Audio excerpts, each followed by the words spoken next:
দেশ গ্রাম অঞ্চল গ্রামের এই যে ছায়া ঢাকা পরিবেশ আসলে এটা দেখার মতো।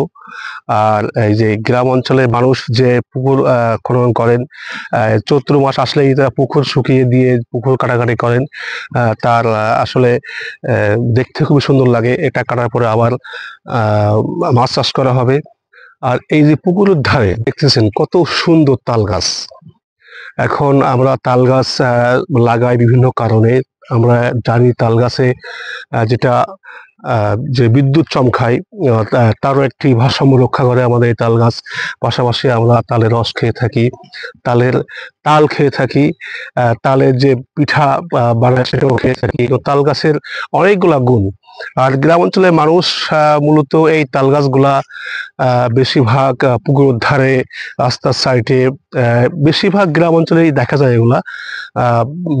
জন্য কত সুন্দর দৃশ্য আপনারা দেখতে পাচ্ছেন যে এখানে যে তাল গাছগুলা দেখা যাচ্ছে, অনেকগুলো তাল গাছ একটা সাইডে লাগানো আছে। ম্যাক্সিমাম হবে হয়তো 30টা মতো এক সাইডে, আরো চতুর্থ সাইডে কম বেশি লাগানো আছে এখানে তাল গাছ, যেটা দেখতে খুবই সুন্দর লাগতেছে।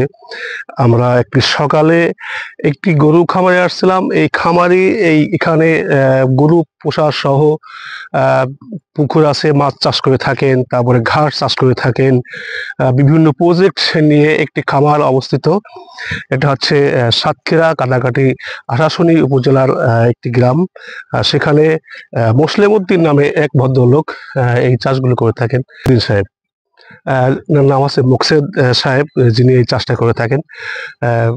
এসে দেখার মতো পরিবেশ। আমি এই কাদাঘাটে আসলে ম্যাক্সিমাম সময়টা এখানে থাকি, এখানে পার করি, ভালো লাগে। একেবারে নিরিবিলি পরিবেশ, একটা মাঠের মাঝখানে বললেই চলে। এত সুন্দর পরিবেশ আসলে গ্রামের মধ্যে পাওয়া অনেক কঠিন।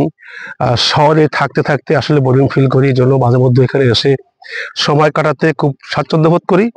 আপনারা আসবেন, দেখবেন, জায়গাটা অনেক ভালো লাগে। ধন্যবাদ সকলকে।